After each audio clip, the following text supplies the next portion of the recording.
Also, don't be afraid to repeat important words or ideas. Native speakers repeat themselves all the time during conversations. Real spoken English is not perfectly organized like textbooks. It's emotional, spontaneous, and sometimes messy too. Exactly. So relax, enjoy the process, and focus on communication instead of perfection. All right, everyone. Now let's move into one of the most important sections of today's episode: common mistakes learners make when talking about hobbies in English. Okay, let's be honest for a moment. Everybody makes mistakes while learning English. Even advanced learners sometimes make small errors when talking about hobbies because they translate directly from their native language or use unnatural sentence patterns. The good news is that most of these mistakes are very easy to fix once you notice them clearly. Absolutely. One extremely common mistake is using the wrong verb form after words like, love, or enjoy.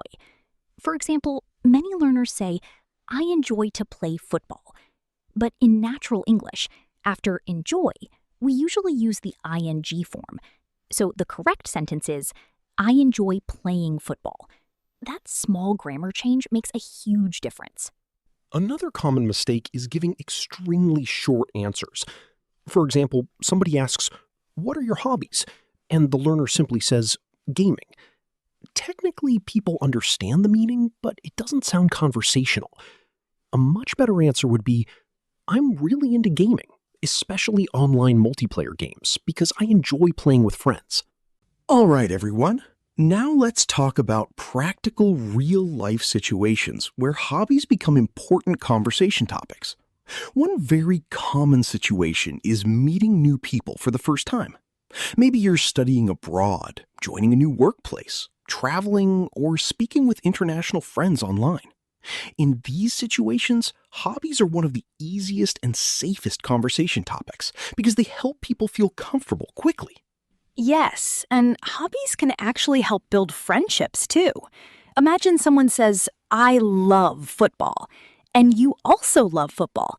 Suddenly, you already have a connection and something exciting to discuss together. Shared interests make conversations smoother and more enjoyable. That's why learning hobby-related English is so useful in real life.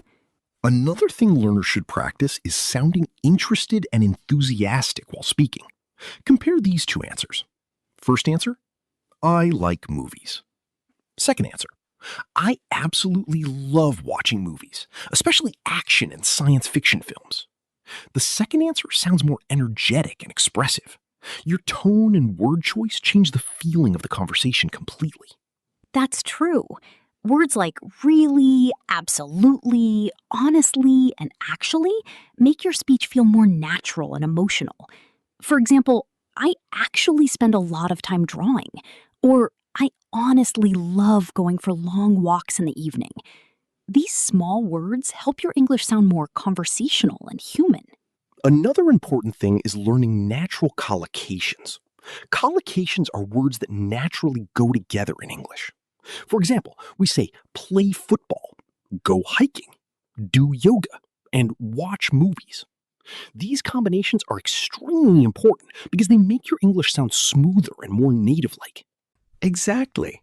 Sometimes learners directly translate from their first language and create unnatural combinations. For example, saying make football instead of play football. That's why listening practice is so important. The more real English you hear, the more natural these patterns become in your mind automatically. Let's practice a mini dialogue together. I'll start. I'm really into photography these days because I love capturing nature and city lights at night. Now listen to this response.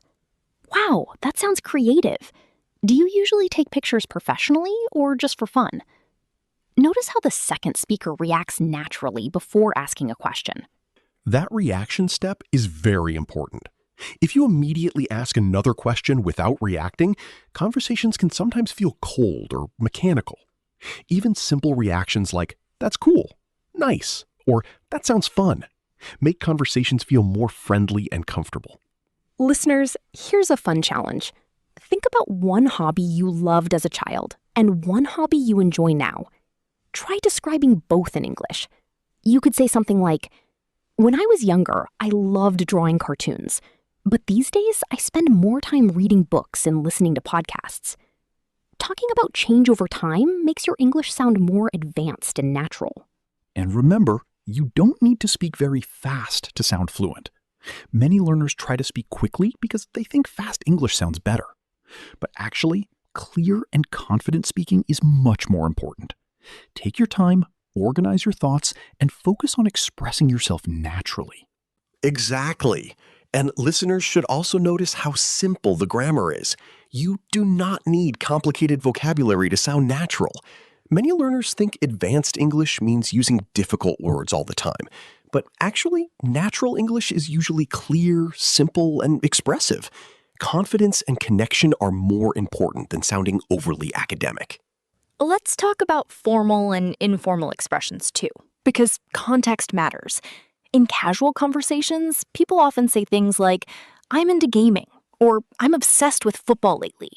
But in more formal situations, like interviews or networking events, you might say, "I'm passionate about photography," or "I enjoy outdoor activities." Different situations require slightly different styles.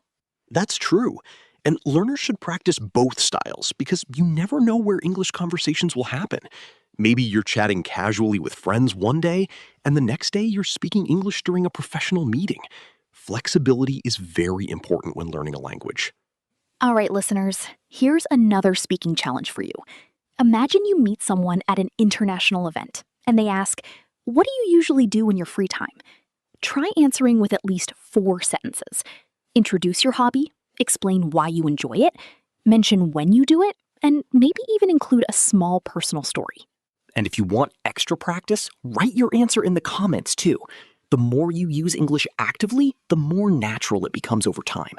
Remember, fluency grows through practice, repetition, and real communication.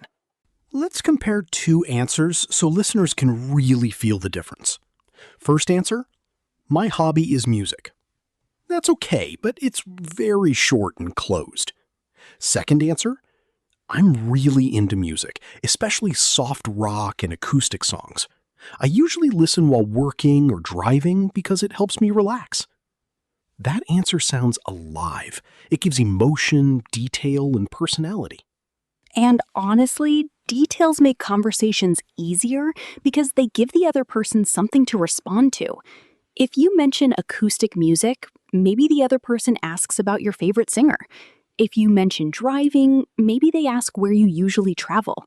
Small details keep conversations flowing naturally instead of ending quickly. Another important skill is asking other people about their hobbies. Many learners focus only on answering questions, but good conversations are balanced. You should also show interest in the other person. For example, after someone says they enjoy photography, you can ask, "What kind of photography do you like?" Or, "How long have you been doing that?" Those questions sound friendly and natural. Yes, and reactions are important too.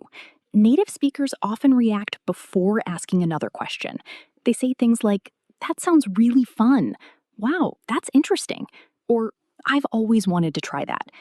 These reactions make conversations feel warm and engaging instead of cold or robotic.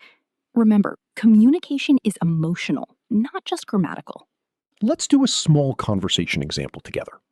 Imagine I say, "I've recently started learning guitar because I love relaxing music." A natural response could be, "Oh wow, that sounds amazing. Was it difficult at first?" Notice how the conversation keeps moving naturally because the listener shows interest and curiosity. That's such an important point. Sometimes people apologize for their hobbies and say things like, "Oh, my hobbies are boring." But actually, simple hobbies often create the best conversations because many people can relate to them. If you say, "I enjoy watching comedy shows after work because they help me relax," many people will understand and connect with that feeling immediately. All right, listeners, here's your first speaking challenge. Try answering this question out loud. What hobby helps you relax the most? Don't just give a one-word answer. Try speaking for at least 3 full sentences. Tell us what the hobby is, why you enjoy it, and when you usually do it. Speaking out loud is one of the fastest ways to build confidence. And don't worry if your grammar isn't perfect. Seriously, perfection is not the goal. Communication is the goal. Native speakers make mistakes too. The important thing is expressing yourself clearly and confidently. All right, now that we've covered the basics, let's move into deeper and more natural ways to talk about hobbies in everyday conversations. Now let's build on what we already learned and make your English sound more personal and expressive. One thing native speakers often do is connect hobbies to emotions, memories, or life experiences. Instead of simply saying, "I like cooking," they explain what cooking means to them personally. This makes conversations feel warmer and more human. Exactly. For example, someone might say, I love cooking because it reminds me of spending time with my grandmother when I was younger. That answer feels emotional and memorable. Or maybe somebody says, I started running during a stressful period in my life, and now it's become part of my daily routine. These kinds of answers sound authentic and meaningful. Hello, everyone, and welcome back to Simple English Talks. We're really happy you joined us today because this episode is going to help you speak more naturally in everyday English conversations. You know, one thing I've noticed is that when people meet for the first time, they almost always talk about hobbies.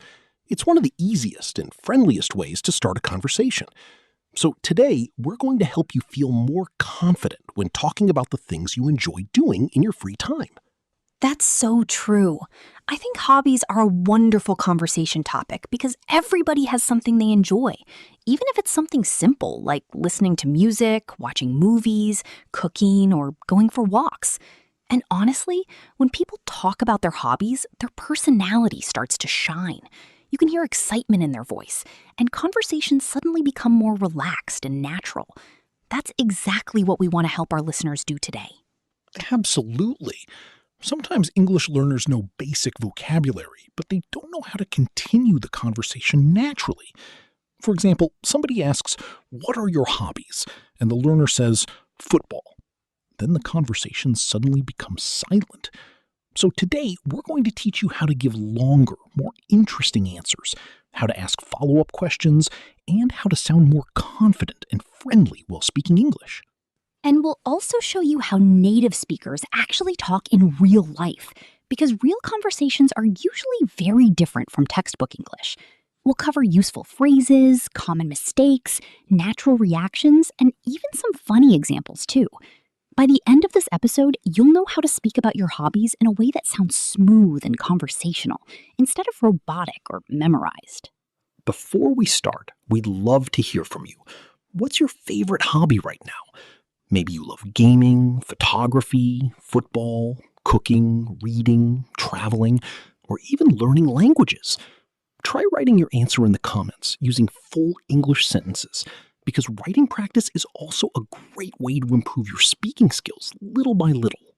And if you enjoy learning English with real conversations and easy explanations, make sure you subscribe to Simple English Talks. We create episodes that help you understand how English is actually used in everyday life. All right, everyone, grab your coffee, tea, or maybe your notebook, and let's start learning how to talk about your hobbies naturally in English. All right. Let's begin with the most basic and most common